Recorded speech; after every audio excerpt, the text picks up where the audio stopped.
Dernière ligne droite de cette grande interview, dont l'invité spécial, le point focal est Johnson Adiko, président de la coalition patriotique pour l'émergence, un ancien patriote, un ancien membre de la galaxie patriotique qui aujourd'hui combat, ou du moins défend la cantine politique. Président, c'est ça? Nous combattons la cantine politique. Donc, combattre la cantine politique, qui disent non aux différentes alliances qu'on voit aujourd'hui. Mais je pense que même ce projet peut s'étendre à toute l'Afrique, parce qu'aujourd'hui, même au Sénégal, on a des alliances politiques et ça met à mal la vie après de nos populations. Bien sûr, nous pensons que nous allons partager notre expérience avec nos confrères ivoiriens de la sous-région pour demander qu'au-delà de la Côte d'Ivoire, si l'Afrique veut sortir de toutes les crises que nous voyons, il y a des clivages principalement qu'il faut éviter. Très bien. Et nous sommes dans cette dernière ligne droite de la grande interview qui se fait désormais en 3 phases. Première phase avec le mandat, qui est un quotidien ivoirien. Deuxième phase avec Notre Voix, qui est un journal ivoirien, bien sûr. Dernier quotidien ivoirien d'information générale. L'intelligent d'Abidjan avec notre ami Jean-Hubert Kofo. Bonjour. Bonjour à tout le monde.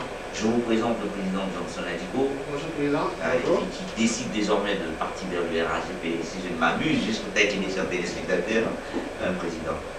Question au président de la CP. Bonjour président. Bonjour. La question que moi je me pose, c'est est-ce que vous êtes vraiment décidé parce que quand je vous ai entendu parler, vous avez dit que vous n'êtes pas sorti de la Côte d'Ivoire, vous êtes resté dans le pays. Un exilé interne. Et les exilés internes, on est des millions d'exilés internes, parce que pendant cette crise-là, on était des millions vraiment fait passer à l'intérieur de la Côte d'Ivoire. Est-ce que ça, à partir de là, on peut vous définir comme un exilé? Bien sûr, moi j'ai tout perdu pendant la crise. Je vivais en résidence universitaire. La chambre a brûlé. Pendant la crise, quand je suis sorti de la cité de Siavé. On allait me réfugier à Bergerville. Mais ma chambre a brûlé avec toutes mes affaires personnelles. Vous étiez toujours secrétaire général. J'étais membre du bureau national de la FECI. Et on sait ce que la FECI a. On sait le rôle qu'a joué la FECI pendant cette crise. Donc j'ai tout perdu. Je me suis retrouvé chez moi au village avec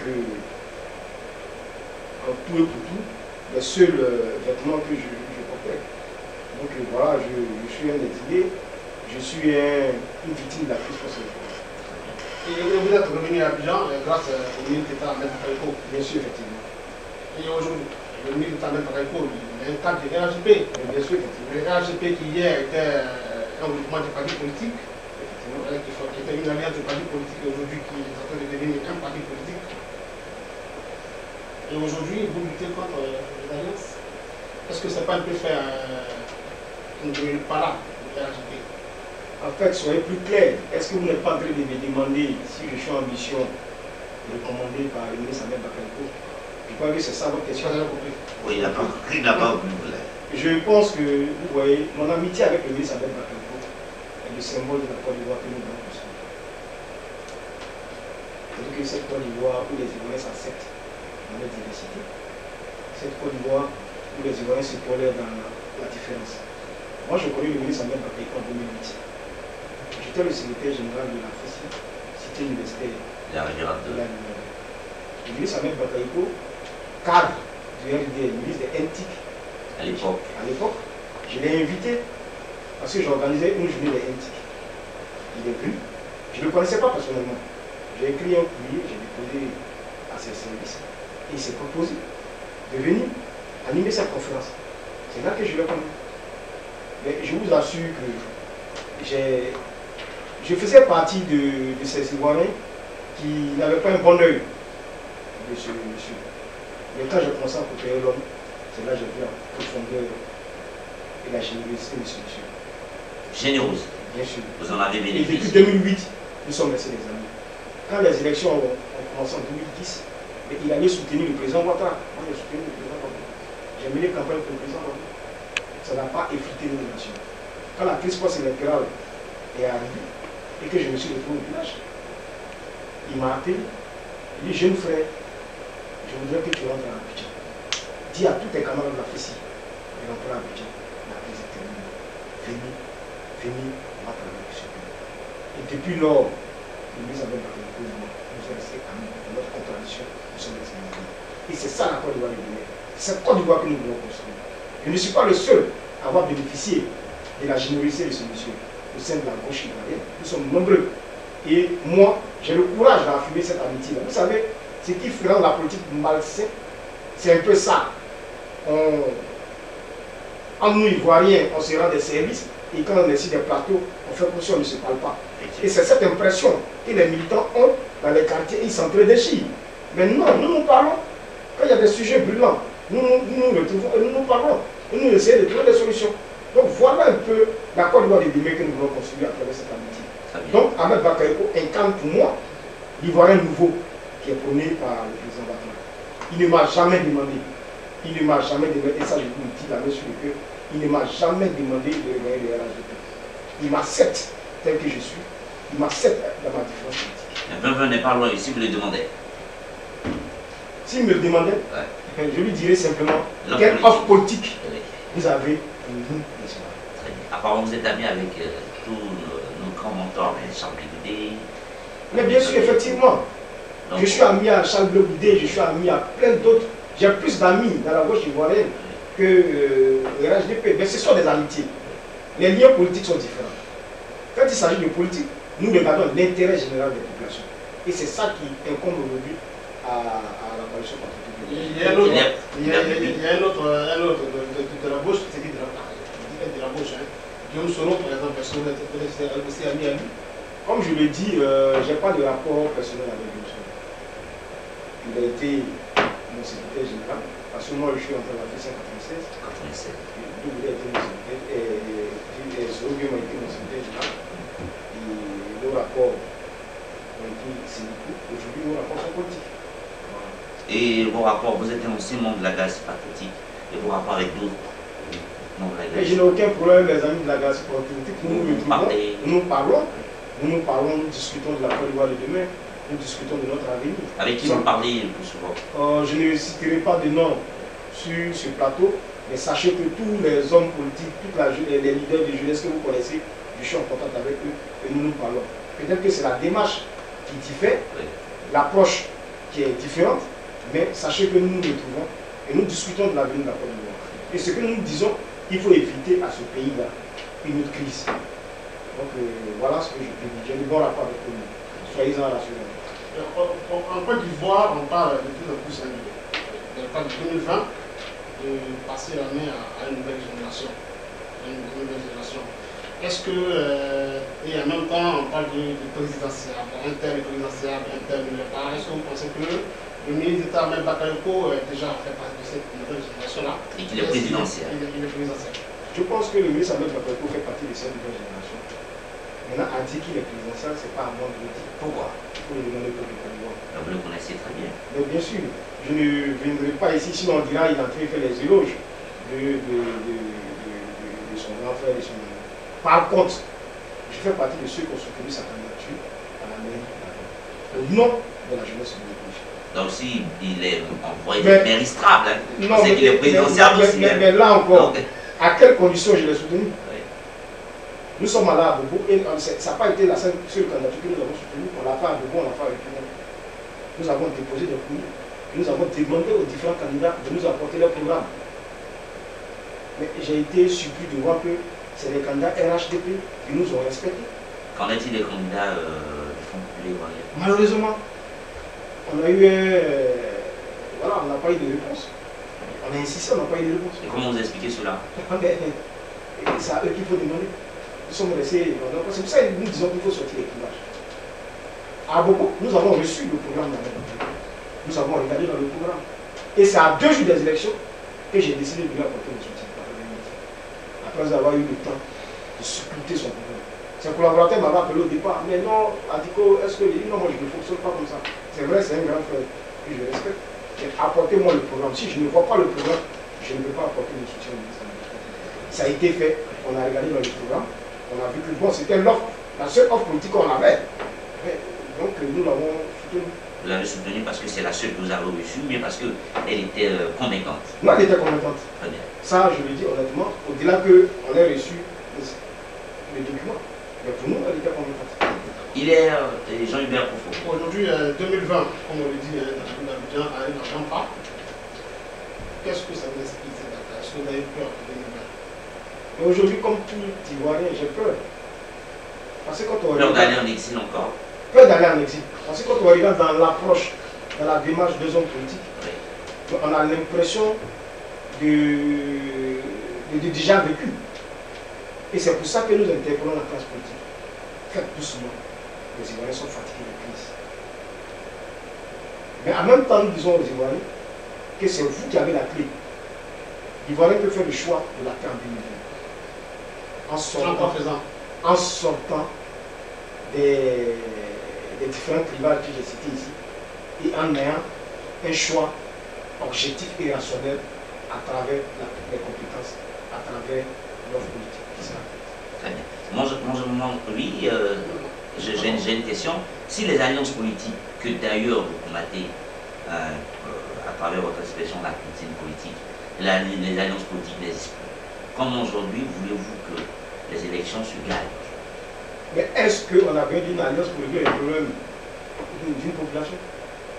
C'est l'expertise, c'est la compétence. Habituellement, ces alliances viennent au deuxième tour. Mais vous voyez, Oui. je pense que Oui. si quelqu'un, même s'il est sûr de son parti, et qu'il a la solution au problème des Ivoiriens, il ne va même pas le deuxième tour. Les Ivoiriens connaissent leurs problèmes. Ils attendent des solutions à ces problèmes. Donc vous voulez dire qu'il y a toujours eu de deuxième tour parce que la plupart Nous sommes dans une voie de clivage. clivage. C'est pour ça que nous assistons à tout ce que nous venons. Vous savez, Les gens, qui sont nombreux quand même, le cas de RHDP, qui, depuis l'annonce de l'alliance entre le PDCI, Derrick Bonaventi et le FPI dirigé par Laurent Gbagbo, qui a fait une descente, c'est un peu désormais le passé. Cette alliance-là qui avait commencé par Afin Descent et qui a aujourd'hui abouti à Laurent Gbagbo, ils sont nombreux les cas du FPI, du RHDP qui tirent à bouler cette alliance-là. Parce que selon certains gens de la rue, cette alliance-là mettrait en difficulté le RHDP en 2020. Vous, aujourd'hui, vous vous dirigez en une entité qui tire aussi à boulet rouge sur cette alliance-là. Est-ce que vous n'êtes pas en train de faire le combat du RHDP? Dire que, au-delà des alliances, on nous propose une offre politique pour résoudre nos problèmes, c'est de tirer sur quelqu'un. Vous qui êtes journaliste, dire à nos acteurs politiques d'aller au-delà de leurs alliances et de trouver des solutions à nos problèmes, c'est pas tirer sur quelqu'un. Le fait que, c'est ce qui pense que c'est aujourd'hui que vous le faites depuis 2015, alors que les alliances ont existé depuis toujours, on va le voir. Mais justement, nous avons fait le bilan. Vous voyez, en 1993, mais je fais partie des jeunes qui ont soutenu l'alliance FPI, RDR, qui avait donné le Front républicain. Je fais partie de ces jeunes-là. Mais à l'époque, on était tous emportés par la vague de vouloir démocratiser notre pays. Donc on ne faisait pas attention à ce qui était dans le contenu de ces alliances-là. Mais aujourd'hui, après 30 ans, quand on fait le bilan, on se rend compte que plusieurs alliances se sont faites et que nos problèmes demeurent. C'est pour ça que nous ne voulons pas revivre le passé. Nous tirons sur la sonnette d'alarme. Ce n'est pas pour faire le lit du RHDP, je suis désolé. Dans cette alliance-là, qu'est-ce qu'on nous propose? Dites-moi. La réconciliation des Ivoiriens, par exemple, c'est ce qu'ils prônent en tout cas. C'est ce qu'ils disent prôner. Parce que quand on les entend parler, ils disent que la Côte d'Ivoire n'est pas encore réconciliée, il faut aller une réconciliation. Qui l'a dit? D'abord? Oui, c'est ce que disent. D'abord? Non, je veux dire, le PDCI, en allant sur Gbagbo, le communiqué, la déclaration finale, c'est ce qui est mentionné dans la déclaration finale. Et même votre ex-mentor aussi, qui est indiqué ici, Charles Boudé, il a aussi dit, dans chaque fois dans cette question. Vous pensez qu'une réconciliation peut se faire sans les RHDP? Vous pensez? Mais est-ce que vous pensez oui. Si vous pensez que tout à l'heure, c'est-à-dire que cette alliance-là, on voit le jour, ils réussissent à enlever les RHDP du pouvoir. Mais qu'est-ce qui sera devenu? Je ne crois même pas à cette alliance-là. Moi, je ne crois même pas. Et pourquoi? Je ne crois même pas parce que je vois le PDCI en train de vouloir se servir les uns des autres. S'ils étaient vraiment sérieux, ils n'allaient pas se permettre de se débarrasser de la fille Guessa qui est à l'origine de cette alliance. Je pense que ce qui intéresse le PDCI, c'est le pouvoir pour servir, c'est le pouvoir pour les intérêts personnels. Et je suis convaincu, et je dis au président Babou Laurent, que s'il sait des béquilles au PDCI, qu'ils ne soient pas subis qu'au premier trimestre de 2020, qu'ils soient jetés, comme on dit, le PDCI a fait de jeter le président. À vous d'entendre parler, on a un peu l'impression d'entendre parler un cas du RHDP qui a mal de voir le PDCI Pourquoi aurais-je mal? Est-ce que vous reconnaissez quand même que vous êtes d'accord avec moi que le RHDP a jeté le président Bédié, selon votre expression? Le RHDP a jeté le président Bédié? Oui. C'est vous qui m'informez. Hein? Sinon, pour moi, le président Bédié, à travers une déclaration, a dit qu'il sort du RHDP. C'est lui qui est sorti du RHDP, c'est une démission. Donc, selon qui dit qu'il a été jeté. Donc, selon vous, cette alternance qu'il réclamait, que le président Bédié réclamait. Moi, je n'étais pas là-bas oui. quand les gens signaient leurs accords. Donc, et je dis quoi? Oui. L'avenir d'un pays ne peut pas se jouer sur les accords politiques. Très bien. Je suis désolé. Donc, notre avenir doit se jouer sur les solutions à nos problèmes. Et c'est ça qui nous écoeure en fait. Cette manière d'infantiliser l'Ivoirien, cette manière de chosifier l'Ivoirien, cette manière de jouer avec l'avenir de l'Ivoirien. Mais qu'est-ce que vous faites dire aussi que le PDCI va jeter le pays? Mais quand on regarde leur démarche, Bédié peut nous expliquer pourquoi lui n'est plus en modèle de sécurité avec la fille. Parce qu'il y a des observateurs aussi, des gens politiques comme vous, qui avaient prédit également ces discords entre le RDR et le PDCI. Mais j'en fais partie. Ceux qui avaient prédit la discorde entre le RDR et le PDCI, mais j'en fais partie. Et donc vous ne ferez que brûler les discords? Non, pour nous, nous estimons que la solution n'est plus dans les alliances. D'accord. Après avoir fait le bilan, oui. La solution se trouve ailleurs. D'accord. Et vous voyez ces alliances-là, oui. Si ces alliances-là, les crises que ces alliances provoquent, c'est limité seulement aux partis politiques. Bon, nous, l'Ivoirien, on était tranquilles. Le mouvement, mais les crises oui. entraînées par ces alliances-là ont de l'impact sur l'Ivoirien. C'est pour ça que nous nous plaignons. Très bien. La CPE pense-t-elle un jour se mouvoir en parti politique? Pour le moment, nous sommes un mouvement politique. Ce qui nous intéresse, c'est le bien-être social. Et si un matin vous étiez un parti politique? L'avenir nous dira. L'avenir vous le dira. Nous sommes un mouvement. Donc une question banale. Et si vous étiez un parti politique, que vous étiez candidat? Pour le moment, nous ne sommes pas un parti politique. Donc attendons d'être... soyez patients, attendons que nous soyons un parti politique. Pourquoi je demande cette question et que je la récidive? Attendons que nous soyons un parti politique. Très bien. Jean-Hubert. 2020 arrive à grands pas. Le FPI a fait une descente. Visiblement, est partant pour être candidat à cette élection-là. Alors que le PDCI et le FPI, proche de Laurent Gbagbo, tendent plutôt vers une sorte de boycott. Est-ce que déjà c'est un peu la coupe en canon? Et c'est ce que nous avons dit. C'est tout ce cocktail-là qui fait que nous disons qu'on a l'impression que nous allons revivre 2010. Et c'est pour ça que nous demandons aux Ivoiriens de faire le choix de la paix en allant voter autre chose que ce qu'on nous sait. Mais justement, pour éviter ça, est-ce que la solution ne serait pas de se rasseoir autour d'une table et repenser cette CEI-là, tel que le camp de PDCI et le FPI, EDS qui est comme ça, le FPI. Vous pensez que l'Ivoirien aujourd'hui son problème c'est la CEI? C'est la CEI qui proclame les résultats. S'ils n'ont pas confiance dans la CEI, est-ce que les résultats ne seront pas constatés? Je vous ai dit tantôt que moi je pense que des réformes ont été faites.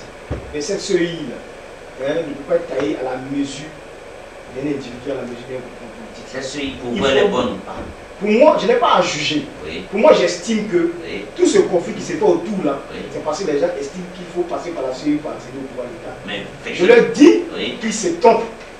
Que la seule chose qui puisse permettre à un individu ou à un parti politique d'accéder au pouvoir de l'État, ce sera son programme de gouvernement. Mais est-ce que 2010 ne va pas servir de leçon pour peut-être rouvrir les discussions? Moi, je n'ai aucun problème à discuter, à demander demandé aux gens d'aller discuter mieux. Nous faisons partie de ceux qui ont appelé à ouvrir les discussions quand le président avait des mécontentements. Je passe à l'organisation de la CENI. Mais l'État a accédé à sa requête en l'appelant à venir discuter. Mais qu'est-ce qu'ont fait les autres? Le président a fait, pour que les discussions s'ouvrent, il a dû écrire. Mais qu'est-ce que les autres font? La première fois, on les a appelés à aller discuter. Comme toujours, ils ont brillé par leur absence. Chose que nous déplorons. Parce que dans la vie, même quand on n'est pas d'accord, par courtoisie, on se déplace pour dire qu'on n'est pas d'accord. Donc vous saluez cette Je salue oui.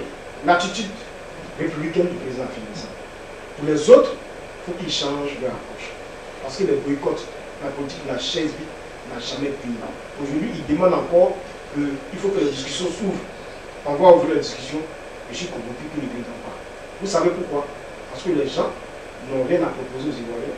Les gens, c'est-à-dire que voudraient cacher leur échec à travers cette CEI.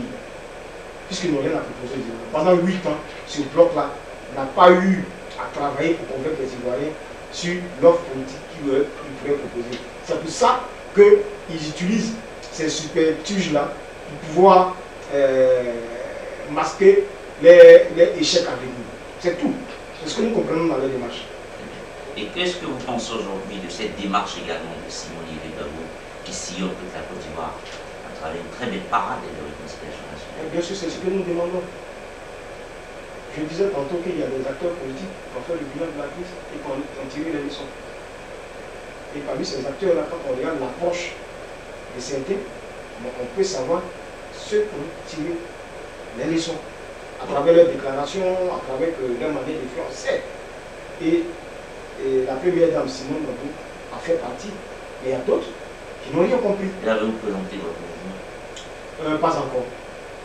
Pas encore, mais ça suffira. Je pense que moi je vais encore revenir sur la CEI, parce que le débat qui est au niveau de l'opposition, c'est ce que les oppositions reprochent au pouvoir quand on les entend parler. C'est que. Laquelle des oppositions? Parce qu'il y a plusieurs oppositions, nous-mêmes nous sommes de l'opposition. Bon, vous êtes de l'opposition. La coalition patriotique de l'émergence est un mouvement de gauche de l'opposition.